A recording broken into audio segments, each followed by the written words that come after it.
శ్రీరాములు వారు మన ఇంట్లోనే ఉన్నారు. భద్రాచలం టెంపుల్ రేవంత్ రెడ్డి గారి దృష్టికి తీసుకెళ్తాం. స్వామివారి భూములు ఇంకా ఆంధ్రాలో ఉన్నాయి. అదేవిధంగా 7 మండలాలు కూడా ఆ విధంగా ఇరుక్కున్నారు. వాళ్ళు నానా ఇబ్బందులకి గురవుతున్నారు ఆ 7 నియోజకవర్గాల్లో. మీకు గుర్తే ఉంటుంది, విభజన అయ్యేటప్పుడు చలో భద్రాచలం అని జేఏసీ వాళ్ళతో కూడా నేను కలిసికట్టుగా పనిచేసి భద్రాచలం వరకు వెళ్ళి అక్కడ నిరసన చెప్పి ఈ స్వామివారి గుడిని మనం ఆపుకోగలిగితాము. అదే శ్రీరాములు వారి రక్ష. ఇవాళ కొత్త నూతనంగా కట్టిన గుళ్ళకి కొత్త విధానాలు నేర్పిస్తున్నారు అధికార ప్రభుత్వాలు.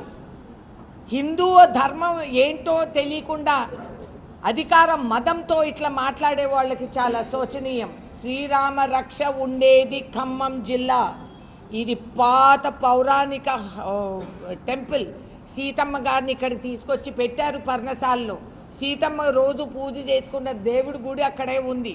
ఇక్కడి నుంచి లంకకు తీసుకెళ్లిన వాస్తవాలు, అదేవిధంగా రామదాసు గారు వేసిన పన్నులు, ఇదంతా అసలు తెలంగాణకి మన సృష్టికి అది గుర్తింపు. This is historic fact. ఈ మూర్ఖులు దౌర్భాగ్యులు తలా తోక తెలియకుండా ఊరికే బహుభవం అంటే అది బహుభవం అంటుంది తప్పులే. నా కుక్కలు కూడా అభ్యంతరం చెప్తాయి. అవి చాలా లాయల్ క్రీచర్స్. వాటిని కాదు ఇంకేదన్నా పోలుస్తాం. కాబట్టి ఈ విధంగా అసలు ఈ ఖమ్మం జిల్లా ఏంటి, దీని హిస్టరీ ఏంటి, దీని పొటెన్షియల్ ఏంటి, దీని గ్రోత్ ఏంటి, ఇవన్నీ తెలియకుండానే ఏవేవో కొత్త రకాలుగా సృష్టించి నువ్వు హిందూ అయితే నా సర్టిఫికెట్ కావాలనే ఈ భ్రమని మనం తొలగించాలి. శ్రీరాములు వారి కళ్యాణానికి యావత్ ప్రపంచం ఇక్కడి నుంచి తలంబరాలు అడిగి తీసుకెళ్తారు. సీతమ్మ తాలిబొట్టుకి చూసి వధువులు దాన్ని కోరుతారు. ఏంటి వీళ్ళకి చరిత్ర లేనోళ్ళు కొత్తగా మాట్లాడతారు, మాకు కొత్తగా నేర్పిస్తారు. పాపం జాలి కలుగుతుంది. మీరు కేవలం అధికార మదంతో స్వార్థంతో శ్రీరాములు వారు గౌరవాన్ని కూడా తీసేసి బ్యాలెట్ బాక్స్లోకి దించేసి ఇంకా మీరు ట్రై చేసి ఎంత బెట్టేసుకుంటారు చెప్పండి. పోయినసారి కూడా అడిగా, ఎవరు బెట్టుకు లేయలేదు. నేను చెప్పాను పోయినసారి బెట్టేసుకున్నా మీతో చెప్పండి కాంగ్రెస్ గవర్నమెంట్ వస్తుందని. ఎవరు కదలలేదు. రాసేదేమో అడ్డగోలుగా రాసేశారు కానీ ఎవరు బెట్టేసుకోలేదు. ఇప్పుడు కూడా నేను బెట్టేస్తున్నాను. 22వ తేదీ అయోధ్య విగ్రహ ప్రతిష్ట ఏదైతే శంకరాచార్యులు వాళ్ళు వ్యతిరేకించారు, ఏదైతే సంస్థ పూర్తి అవ్వకముందే, గుడి పూర్తి అవ్వకముందే, దేవాలయం అవ్వకముందే నువ్వు శ్రీరాములు వారి ప్రాణప్రతిష్ఠ చేస్తున్నావు, చాలా శోచనీయం. వాళ్ళు రావటం లేదు. ఎవరైతే ధర్మం, హిందూ ధర్మ సనాతన ధర్మాన్ని కాపాడి మనకి దారి చూపించే పెద్దలు వాళ్ళు కూడా చెప్పిన తర్వాత మనం కేవలం అహంకారంతో ముందుకు సాగితే రాములు వారు మనకి ఏదైనా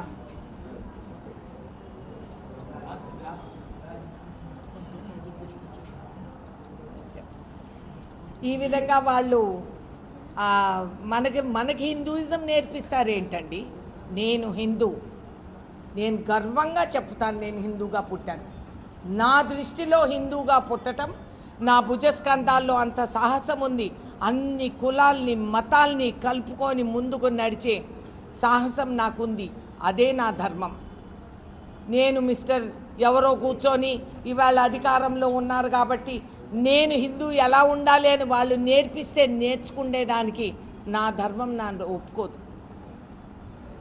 కాబట్టి ఇవాళ మీరు ఆహ్వానిస్తే నేను వెళ్ళాలా శ్రీరాములు వారి దగ్గర తలొంచేదానికి? ఏమండి, నా ఇష్టం వచ్చినప్పుడు వెళ్తాను. నా రాములు వారు నన్ను కాపాడతారు. నా ఇష్టం వచ్చినప్పుడు ఆంజనేయులు హృదయం తీసి చూపిస్తే రాముడు ఉన్నాడు, ఆ విధంగా మాకు ఉంటారు. ఎవరి పర్మిషన్ అక్కర్లేదు, ఇంకొకరి ధర్మం మాకు అక్కర్లేదు. We are all right. We don't need certificate from anyone.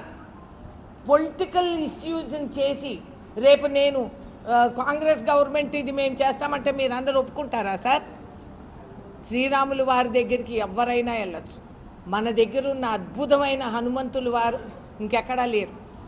Ramdas వేసిన పన్ను, ఈ చరిత్ర ప్రూఫ్ మన దగ్గర ఉంది. ఇది కొత్త గుడి కాదు. ఆ రోజుల్లో పొన్నమి గెస్ట్ హౌస్ ఏర్పాటు చేసిన దాన్ని నేను, మీకు గుర్తుందా? భక్తులు వెళ్తే ఉండేదానికి స్థానం ఉండేది కాదు. పొన్నమి గెస్ట్ హౌస్ ఏర్పాటు చేసింది మనం. ఆ తర్వాత ఆ చుట్టుపక్కల శుభ్రం చేసి కొత్త కొత్త విగ్రహాలు పెట్టి దానికి అలంకరణ చేసింది మనం. కానీ ఇప్పుడు మీరెవరు రాకూడదు, నేను ఇన్విటేషన్ ఇస్తే ఆహ్వానిస్తే అప్పుడు రండి అని అంటే మీరు ఒప్పుకోరు, మేము ఒప్పుకోం. కొన్ని మీ దృష్టికి తీసుకురావాలని చెప్పి be open minded, be progressive. దేశం ముందుకు సాగాలి. ఈ 22వ తేదీ తర్వాత సుమారు 10-15 రోజుల్లో ఎలక్షన్ నోటిఫికేషన్ వస్తుంది. శ్రీరాములు వారిని అందుకని దురుపయోగించుకుంటున్నారు. What a shame. చదువుకున్న వాళ్ళకి ఏలుముద్దర కాకుండా సంతకం పెట్టుకునే సరదా కాదు. చదువు అనేది మానసికంగా మనం ముందు సాగగలుగుతాం. నూతన విధానాలను నేర్చుకుందాం. దేశాన్ని బాగుపడేదానికి ప్రోత్సహిస్తాం. You have to be refined. Education అనేది is not literacy. Education is an evolution. శాశ్వతంగా మనసు మారిపోవాలి, గ్రహించాలి, గమనించాలి. బహుశా నేను మిలిటరీలో మా తండ్రి ఉండటం నాకు చాలా పెద్ద అదృష్టం. ఎందుకంటే వివిధ రాష్ట్రాలు, వివిధ భాషలు, వివిధ కల్చర్స్, వివిధ స్కూల్స్, సగందారులు. ఒక 6 months లోపల ఇంకొక స్కూలు, యూనిఫాము, ఫ్రెండ్స్ అన్నీ మారిపోయేటివి. చచ్చినట్టు అడ్జస్ట్ అవ్వాల్సి వచ్చేది. Plus you have to perform. ఆ డిసిప్లిన్ ఉండబట్టి ఇవాళ ఇంతవరకు నేను సాగగలిగాను. మా మదర్ని మేమంతా హిట్లర్ అని పిలుచుకునేవాళ్ళం. కానీ ఆవిడ నేర్పించిన డిసిప్లిన్, మా ఫాదర్ని నాకు అందించిన ఈ స్వేచ్ఛ, నేర్పించిన విధానాలతో నేను ఈ దేశానికి నేను బాగు చేశాను అనే తృప్తితో, మనోధైర్యంతో, మనస్ఫూర్తిగా ఇది నా దేశం అనేది నేను ఆలోచిస్తూ ముమ్మాటికి ఈ అడుగు వేస్తూ ముందుకు సాగుతానే పోతాను అని మీ అందరికీ కూడా మొన్న జరిగిన సంక్రాంతి శుభాకాంక్షలు తెలవపరుస్తూ, రైతాంగానికి సస్యశ్యామలంగా పంటలు పండి సమయానికి వర్షాలు వచ్చి ఈ క్లైమేట్ చేంజ్ అనేది క్రాప్ ఇన్సూరెన్స్లోకి రావాలనేది నా ఒత్తిడి ఎప్పటి నుంచో ఉంది.